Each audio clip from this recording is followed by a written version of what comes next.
Would you believe a 10-year career could be destroyed in 1 second by two words? Too difficult? I thought I was thrown out of New York's top financial firm with zero hope. That was until my phone rang at 9:12 at night. A panicked voice told me my name was actively crashing their entire system.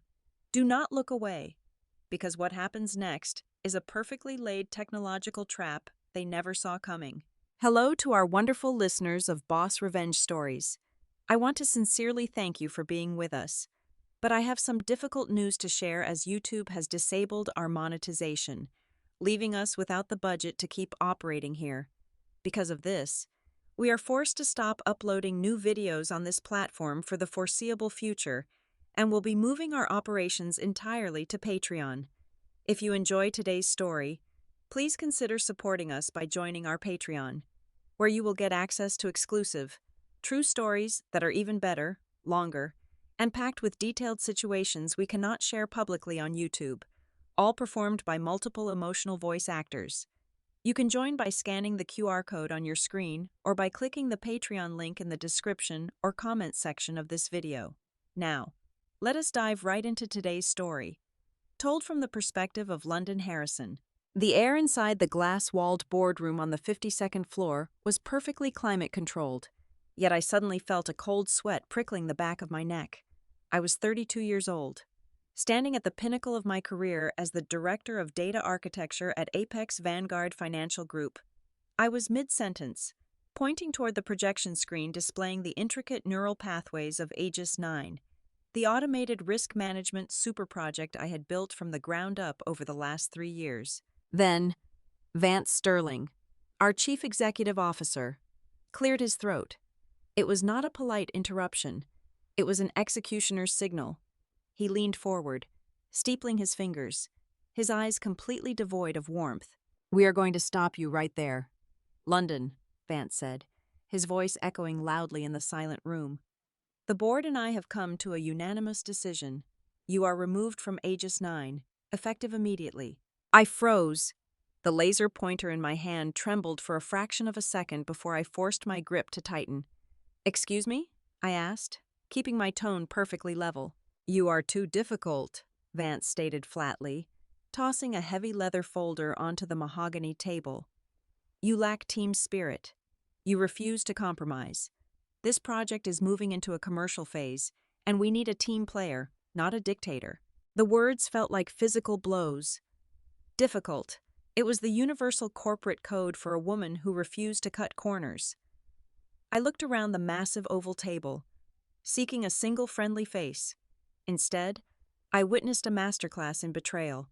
My trusted executive assistant, a woman I had personally mentored for 2 years, suddenly found the grain of the wooden table utterly fascinating. The senior engineers I had trained, people who called me a visionary just yesterday, firmly averted their eyes. No one moved to defend me. Before I could even process the magnitude of the betrayal, a representative from Human Resources stepped out from the shadows near the door. She walked right up to the conference table, holding a digital tablet. A sharp beep echoed in the room. I looked down at my waist. The security access badge clipped to my belt, which always glowed a steady blue, had instantly turned a flashing, angry red. They were locking me out of the building's network while I was still standing in the room. Rage, hot and blinding, clawed at my throat, begging me to scream, to flip the table, to demand the respect I had earned. But I am London Harrison. I do not give my enemies the satisfaction of a breakdown. I maintained absolute restraint. I did not shed a single tear. I did not offer a single word of argument. The silence in the room was deafening as I unclipped the red flashing badge and set it gently on the mahogany table. I walked back to my office under the watchful, scrutinizing eyes of corporate security guards who had suddenly appeared in the hallway. I quietly gathered my personal belongings, placing them into my small leather rolling suitcase. Every zip of the bag echoed like a gunshot in the tense, suffocated atmosphere of the open floor plan. 10 minutes later, I was standing on the pavement in the heart of Midtown Manhattan. The sky had opened up, unleashing a torrential downpour that soaked right through my designer trench coat. I stood there shivering, looking up at the towering glass skyscraper that had been my second home. The flashing red light of my deactivated employee badge replayed in my mind like a mocking loop. The humiliation washed over me, heavier than the freezing rain. I hailed a cab, dragging my soaked suitcase into the back seat. During the long, agonizing drive back to my apartment, my mind aggressively replayed the events of the past few months. I remembered sitting in Vance's office, sliding impact reports across his desk. I had firmly pointed out critical security flaws in the integration protocols, vulnerabilities that could put hundreds of millions of dollars of client money at risk. I remembered Vance laughing, waving his hand dismissively. "You are overcomplicating things, London," he had said, pouring himself a drink. "Just make it work. We have deadlines." Because I refused to deploy a compromised system. Because I demanded we patch the vulnerabilities before taking investors' money. They labeled me difficult. The cab pulled up to my building. I dragged myself upstairs, unlocked my door, and stepped inside. As the heavy deadbolt clicked into place, closing me off from the rest of the world, the terrifying silence of my empty apartment finally hit me. I dropped my suitcase on the hardwood floor. My legs gave out, and I sank onto the sofa. I sat there in the dark, staring at the blank wall, forcing myself to accept the brutal reality. 3 years of my life, my absolute best work, my intellectual property, had just been stolen from me in the blink of an eye. They had taken everything. The apartment felt less like a sanctuary and more like a concrete tomb. The only illumination cutting through the oppressive darkness was the stark, blue-white glow of my personal laptop screen resting on the edge of the glass coffee table. In the lower right corner, the network status icon displayed a harsh, diagonal gray slash, disconnected. I was completely severed from the sprawling, invisible network of the financial district that I had breathed life into. I sat motionless in the deep shadows of my armchair, staring at that dead screen, feeling the profound, suffocating weight of sudden isolation. My mind, trained to process millions of data points a second, refused to shut down. It dragged me back to the very beginning, to the genesis of the architecture 18 months ago. We were in a sterile, windowless sub-basement conference room, the air thick with the smell of stale coffee and blind ambition. I had stood before the steering committee, projecting the foundational blueprints of the system. I had strongly advocated for embedding independent copyright identification tags deep into the DNA of every single core algorithm. It was a necessary failsafe, a digital fingerprint designed to ensure absolute traceability and prevent catastrophic internal breaches. The executive board had stared at me as if I had spoken in a dead language. Then came the voice of Richard, the vice president of development. He had leaned back in his plush chair, casually twirling an expensive gold pen between his fingers. "London likes to turn everything into academia," Richard had sneered, his voice dripping with condescension as he exchanged knowing, arrogant smirks with the rest of the suits at the table. "We do not need your theoretical fingerprints. Use the standard corporate source code. It is company property, and it works just fine. Just be an easier person. London, play ball." "Play ball?" The phrase echoed in the empty room, leaving a bitter taste in my mouth. I reached out and pulled my heavy, leather-bound notebooks closer to the light of the screen. These were my physical ledgers, filled with handwritten logic trees and cryptographic hashes that had never touched their heavily monitored servers. I slowly turned the crisp pages, tracing my fingertips over the intricate, sprawling diagrams I had mapped out during those long, caffeine-fueled nights. As I stared at the ink, a slow, chilling realization began to creep up my spine, freezing the blood in my veins. When Richard had demanded I use their standard, archaic corporate code, I had nodded politely, smiled a tight-lipped smile, and retreated to my isolated terminal. But I never used their code. Their architecture was fundamentally flawed, a leaky vessel entirely unfit for the magnitude of data we were handling. Instead, I had quietly engineered a completely new, fully decentralized security mesh. It was a structure so incredibly complex, so deeply interwoven with my own specific coding cadence and logic patterns, that it was practically a living, breathing digital organism. It did not rely on their centralized servers. It relied on its own internal verification loops. The initial sting of the afternoon's humiliation began to evaporate, rapidly replaced by a cold, calculating, and terrifyingly calm rage. The disjointed puzzle pieces snapped together with sickening clarity. Vance and his cronies had not just terminated me over a simple personality clash or a lack of team spirit. The platform was scheduled for its massive commercial launch in exactly 3 weeks. By unceremoniously pushing me out of the door now, right before the finish line, they had successfully erased my name from all the final patent filings and regulatory compliance documents.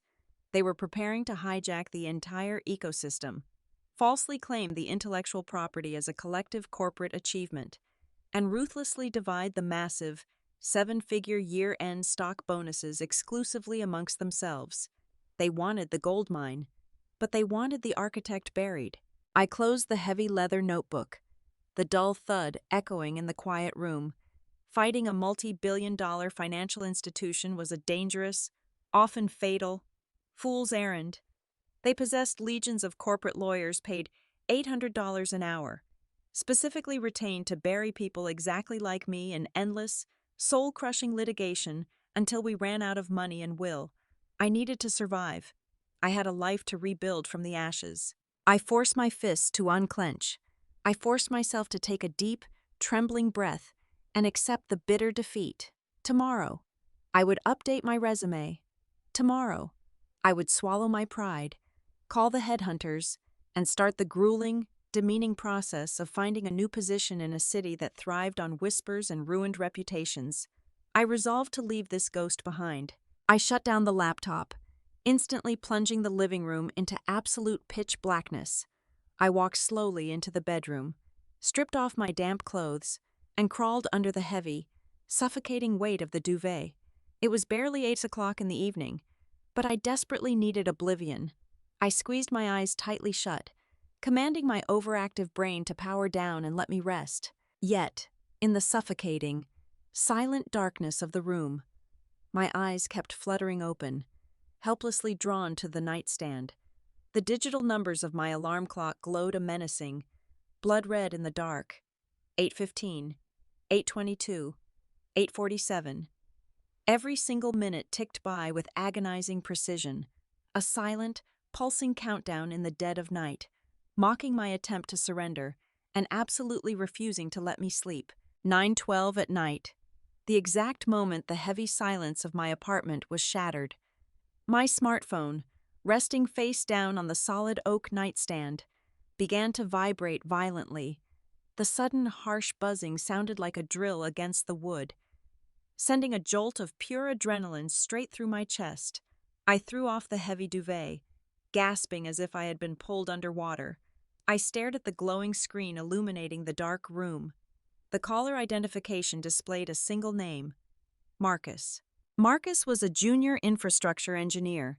He was 24 years old, barely a year out of college, and arguably the only person left on the 50th floor who had not yet been completely corrupted by the toxic ambition of Apex Vanguard. He was the kid who always double-checked his syntax and brought me coffee when I pulled overnight shifts. He had absolutely no business calling a terminated executive at this hour. I swiped the screen to accept the call and pressed the glass to my ear. London. Have you seen the internal bulletin? Your name. Marcus's voice was not just shaking. It was a breathless, terrified whisper, as if he was hiding in a supply closet. I swung my legs over the edge of the bed, my feet hitting the freezing hardwood floor. The lethargy from earlier vanished entirely, replaced by razor-sharp focus. Marcus, slow down. I am locked out of the network, remember? I cannot see any bulletins. What is going on? I could hear the chaotic background noise bleeding through the receiver. It sounded like muffled shouting and the faint, rhythmic pulse of a server room alert siren. They pushed the launch. London, Marcus stammered, his words spilling out in a panicked rush. Vance and the board did not wait. They brought in the strategic investors from Switzerland tonight. They wanted to secure the Series B funding before the quarter ended. They set up a live, real-time demonstration of Aegis 9 on the main trading floor. My grip on the phone tightened, pushing a live demo of a highly volatile risk management system without the chief architect present was not just arrogant, it was corporate suicide. "And?" I prompted, my voice dropping to a cold, demanding register. "They tried to erase you," Marcus choked out. "Before the Swiss delegation arrived, Richard ordered the front-end team to scrub your user profile. They went into the user interface and hard-deleted your credentials. They wiped your name from the dashboard, the welcome screen, the visual directories. They wanted it to look like the entire architecture was an in-house corporate build." A chilling, electric thrill shot down my spine. They had actually done it. They were so blinded by their own greed and hubris that they treated a highly advanced, decentralized neural network like a simple spreadsheet. They only looked at the surface. "Tell me exactly what happened when they ran the first simulation," I said, my tone completely devoid of emotion. "It was a bloodbath," Marcus whispered, the fear radiating through the phone. Vance was on the podium. He initiated a high-frequency stress test to show off the processing speed to the investors. But when management deleted your name from the user interface, they accidentally triggered the core logic defense mechanism you embedded in the root directory. The system recognized the unauthorized deletion of its creator as a hostile internal breach. I stood up and walked toward the bedroom window, looking out at the glittering, rain-slicked skyline of Manhattan. I did not smile, but a deep, icy satisfaction settled into my bones. "The routing protocols went insane," Marcus continued, gasping for air. "Every single time the system processes a transaction over $1 million, it initiates a hard override. Your name, London Harrison, is not just resisting deletion. The defense mechanism is actively cloning your signature and automatically inserting it into the mandatory legal origin field of every single high-value trade ticket." I pictured the scene on the trading floor. The massive, wall-to-wall digital displays, the smug executives, the stoic, conservative Swiss bankers watching as every massive financial transaction flashed a glaring compliance error across the screen, demanding the legal authorization of a woman who had just been escorted out of the building by security. "The Swiss delegation demanded an explanation," Marcus said, his voice dropping even lower. "Vance tried to play it off as a front-end glitch, so he ordered an emergency system reboot. But when the servers cycled back online, it got worse. The entire dashboard locked down." "Read me the error prompt, Marcus," I demanded quietly. There was a pause, filled only with the sound of his ragged breathing and the distant shouting of wealthy men losing their minds. "It is flashing red on every terminal." Marcus read the words slowly, as if translating a death sentence. "Original author illegally terminated. Automated operating license frozen for 24 hours. The trap had officially snapped shut. The Swiss investors were fanatical about regulatory compliance and intellectual property laws. Witnessing a multi-billion-dollar platform publicly declare that its core operating license was effectively stolen and currently frozen was the ultimate deal killer. Vance had tried to steal a car without realizing I still held the only digital key to the engine. "London, they are losing their minds up here," Marcus pleaded. "Richard is screaming at the developers. Vance is threatening to fire the entire floor. They are going to trace this back to you. They are going to say you planted a virus." I stared at the reflection of my own face in the cold window pane. I looked perfectly calm. There was no panic, no frantic urge to defend myself, and no overt joy at their suffering. Just absolute, calculated control. I had not planted malware. I had built a perfectly legal, structurally sound compliance fail-safe. They were the ones who tripped the wire by trying to rob me. "They cannot trace a virus that does not exist, Marcus," I replied, my voice as hard and unyielding as freezing water. "This is not my problem anymore." "But what should I do?" he begged. "What are they going to do?" "Let them fix it themselves," I said, without waiting for a response. I pulled the phone away from my ear and tapped the red button, instantly cutting the connection. I tossed the device onto the bed, wrapped my arms around myself in the dark, and finally allowed myself to take a long, deep breath. When the morning sun finally broke through the heavy gray clouds over the city, It cast long, sharp shadows across my living room floor. I woke up with absolute clarity. The chaotic adrenaline of the previous night had faded, leaving behind the cold, calculating precision of a data architect mapping out a complex structural matrix. I knew exactly what Vance and his corporate security team were expecting me to do right now. They were waiting for me to make a fatal mistake. They desperately wanted me to panic, to fire up my personal laptop, and attempt a backdoor access into the company network just to see the extent of the damage for myself. Doing so would instantly trigger a security breach alert on their end, giving them the perfect, legally sound excuse to involve federal law enforcement. They would quickly paint me as a disgruntled former employee launching a malicious cyber attack in a fit of rage. I was absolutely not going to give them that satisfaction. I did not touch my computer. I did not attempt a single digital ping to their servers. I kept my digital footprint erased and legally flawless. My defense mechanism was not built in the heat of the moment. It was meticulously and quietly constructed exactly 6 months ago, back when Richard first began aggressively demanding that I integrate my sophisticated project into their outdated, highly vulnerable corporate mainframe. I saw the writing on the wall clearly. I knew the massive corporate machine would eventually try to consume my work and discard me. So, I took preemptive, legally binding measures.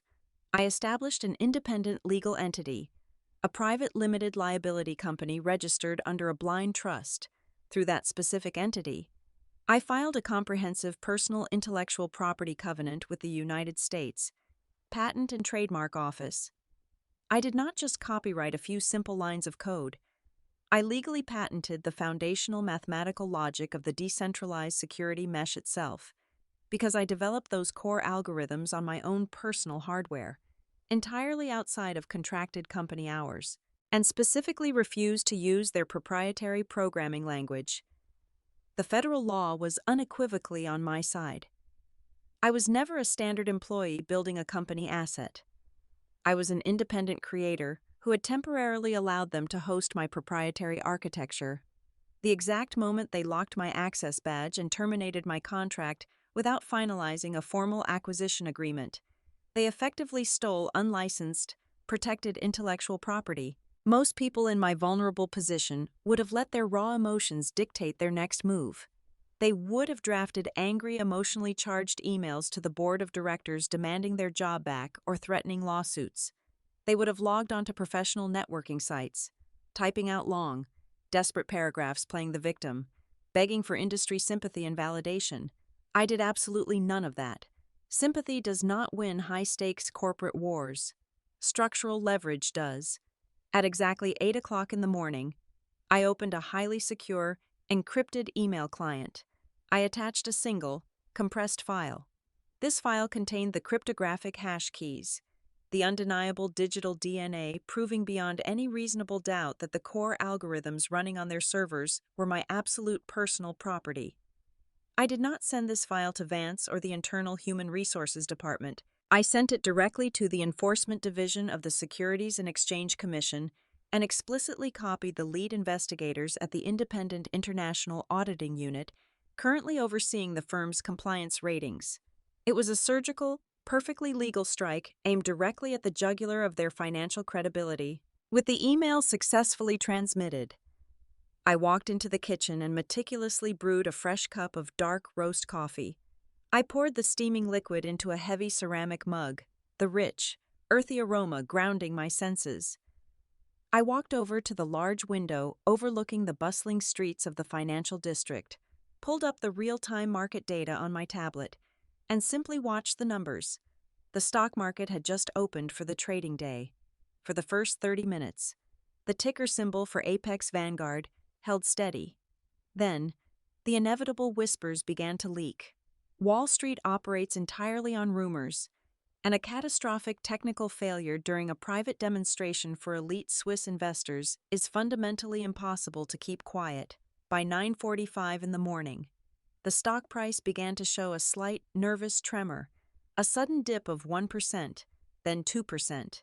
Major financial news outlets began flashing unverified, urgent reports of a severe operational delay regarding the highly anticipated Aegis 9 launch. The institutional investors were getting deeply spooked.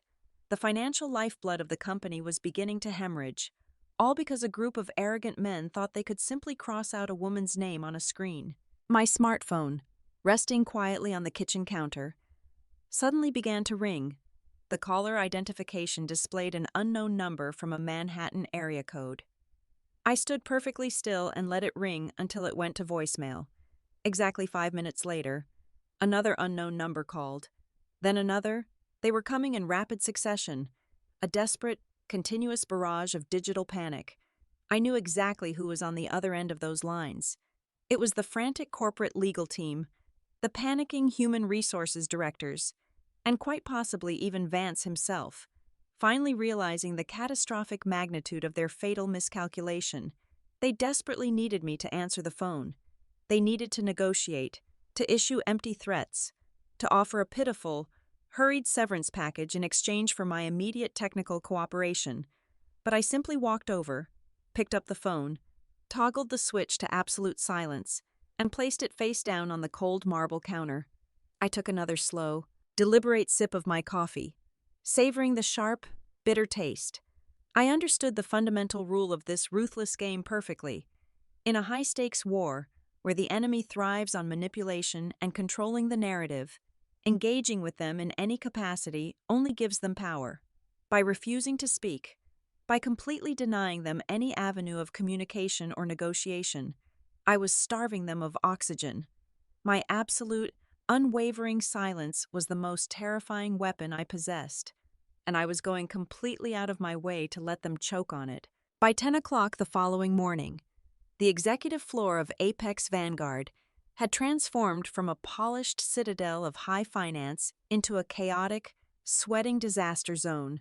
Desperate to regain control before the markets fully reacted, management had brought in an elite team of outsourced cybersecurity contractors. These were the kinds of specialists who charged $2,000 an hour, men and women accustomed to neutralizing hostile ransomware attacks and patching critical server vulnerabilities. They were explicitly ordered to dive into the architecture of Aegis 9, locate my user credentials, and forcefully amputate my name from the source code. For 3 agonizing hours, the high-priced experts typed furiously, tracing the intricate logic trees I had planted. Then, the lead contractor, a seasoned veteran of corporate digital warfare, pushed his chair back from the main terminal, took off his glasses, and rubbed his temples. He delivered a bitter, devastating truth to the executives hovering anxiously behind him. My algorithm was not a simple string of text that could be highlighted and deleted. I had engineered the architecture using a structure mimicking digital DNA. My cryptographic signature was fundamentally interwoven into the base molecular level of the risk database itself, the contractor explained, in agonizingly clear terms, that if they attempted to forcibly extract my name, the entire system would interpret the action as a catastrophic structural collapse. The moment my digital fingerprint was deleted, the system would immediately execute a self-preservation protocol and completely obliterate the entire risk database, years of irreplaceable client data, transaction histories, and predictive models would be permanently reduced to unrecoverable digital ash. They were holding a live grenade, and I had walked out of the building with the only pin.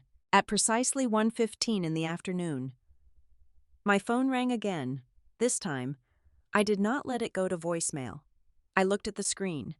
The caller identification boldly displayed the private office line of the chief executive officer. Vance Sterling was out of options, out of time, and out of highly paid mercenaries to fix his colossal mistake. I picked up the phone, tapped the green icon, and held the device to my ear. I did not say a single word. I simply let the dead silence stretch out, forcing him to speak first. "London," Vance began, his voice a tight, strained imitation of casual friendliness. The 180-degree shift in his tone was almost comical. Yesterday, I was a difficult dictator. Today, his career depended entirely on my mercy. Look, I think we got off on the wrong foot yesterday. Tempers were running hot. The board and I have had a long, productive discussion this morning, and we all agree that we may have acted somewhat hastily.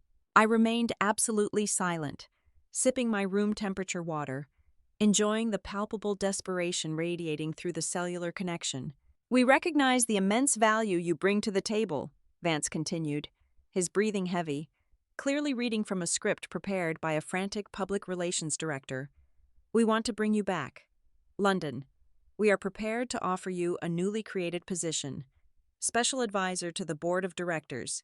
You will have full autonomy, a significant bump in your base salary, and a guaranteed performance bonus. We just need you to come into the office today and, well, smooth out these minor technical hiccups with the launch." "Vance," I finally spoke, my voice cold, sharp, and dripping with undisguised contempt. "You do not have a technical hiccup. You have a hostage situation, and you are the one who locked the doors. Let me make this incredibly simple for you, so there is absolutely no misunderstanding. I will never, under any circumstances, return to work as an employee under a common thief." "Now listen here," Vance snapped, the facade of friendliness instantly cracking to reveal the arrogant bully underneath. "You are bordering on corporate sabotage. You planted a malicious virus in company property. I will have you dragged into federal court. I will see you behind bars." I let out a soft, genuinely amused laugh. It was the laugh of someone holding a royal flush while staring down a man bluffing with a pair of twos. "That is the beautiful irony of your situation, Vance," I replied calmly. "You are completely unequipped to understand the trap you stepped into. I did not plant a virus. I did not install malware. I did not write a single line of malicious code. I simply did the exact job you hired me to do, but I did it right." I paused for a fraction of a second, letting the weight of my words hang in the air before delivering the final, fatal blow. "I built Aegis 9 to comply strictly, unconditionally, and automatically with the federal data protection laws. Those are the exact same federal regulations you explicitly ordered me to bypass 3 months ago to cut overhead costs and speed up the launch. You wanted to play fast and loose with investor security, to secure your end-of-year payout. My code simply refuses to operate an illegal, non-compliant financial structure. The mandatory legal origin field requires the authorized signature of the certified architect to validate the security protocols. By firing me, you revoked your own compliance authorization. The system is not crashing. It is functioning exactly as the United States government legally requires it to." The silence on the other end of the line was absolute. The horrifying realization of his own hubris had finally hit him. He could not sue me for sabotage because I had simply built a legally compliant system. By trying to remove me, he had publicly exposed his own intentional regulatory violations to the entire financial sector. "I sent the cryptographic proofs to the Securities and Exchange Commission this morning," I added softly, twisting the knife. "Have a wonderful afternoon, Vance." I hung up the phone. The fallout was instantaneous and utterly catastrophic. The Swiss delegation, a group of investors who prided themselves on absolute institutional integrity and ironclad regulatory adherence, did not even wait for the afternoon trading session to close. Once their internal auditors caught wind that Apex Vanguard was attempting to launch a flagship platform using legally contested, non-compliant architecture, they pulled their funding. Within 2 hours, hundreds of millions of dollars in promised capital vanished into thin air. The panic on the 52nd floor escalated into a full-blown corporate mutiny. The board of directors, a group of wealthy individuals who only cared about their own legal immunity and stock portfolios, immediately convened an emergency session. They needed a scapegoat to offer to the federal regulators and the furious shareholders. By 4:30 in the afternoon, the vote was unanimous. Vance Sterling, the man who had confidently ordered my security badge deactivated just 24 hours earlier, was unceremoniously stripped of his title as Chief Executive Officer. He was terminated for cause, cited for gross negligence, severe violation of corporate ethics, and causing catastrophic financial damage to the firm. He was entirely cut off from his golden parachute severance package, left to face the incoming federal compliance investigations completely on his own. The trap had executed flawlessly, and the architect of my demise had just been crushed by his own crumbling empire. Exactly 1 month after the devastating storm broke over Midtown Manhattan, I found myself standing in the center of a massive, unfurnished loft space in the heart of the Brooklyn financial district. The air in this room smelled fundamentally different from the sterile, artificially cooled atmosphere of my former corporate prison. It smelled like fresh paint, roasted espresso from the bustling cafe downstairs, and most importantly, absolute autonomy. I had officially registered my own independent data architecture consulting firm.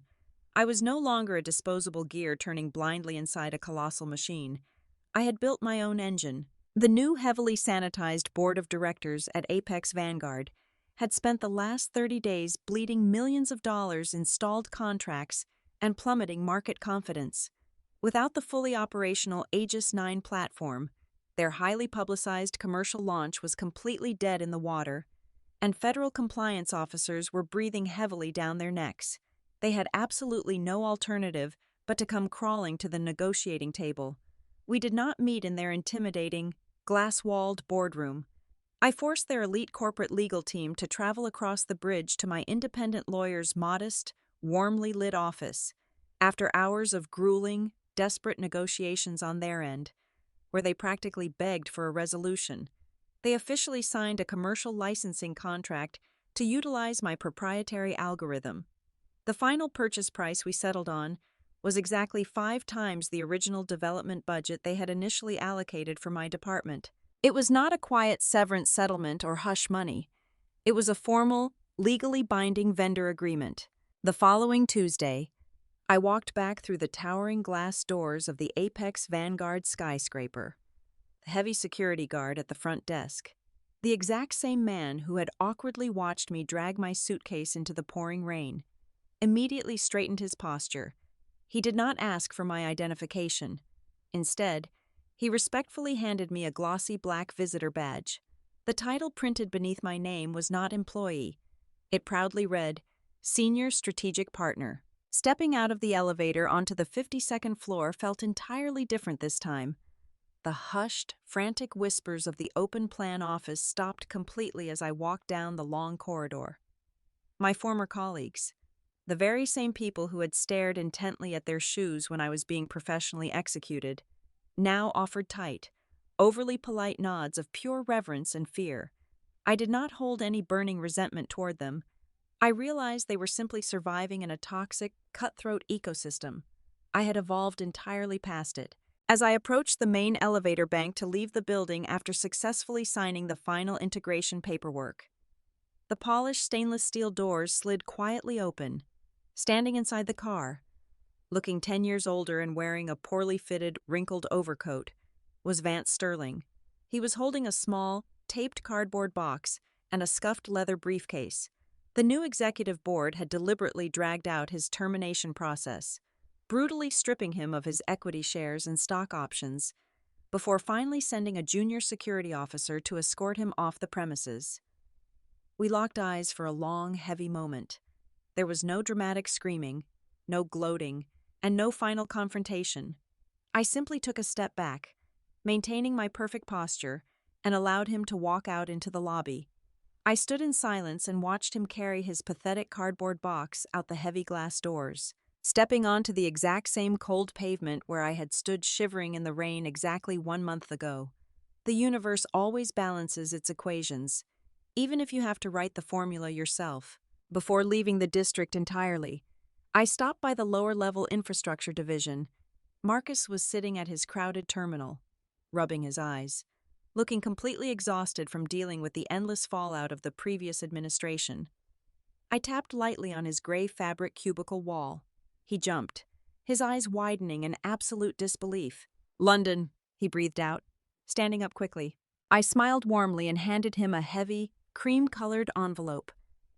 "I am building something entirely new in Brooklyn.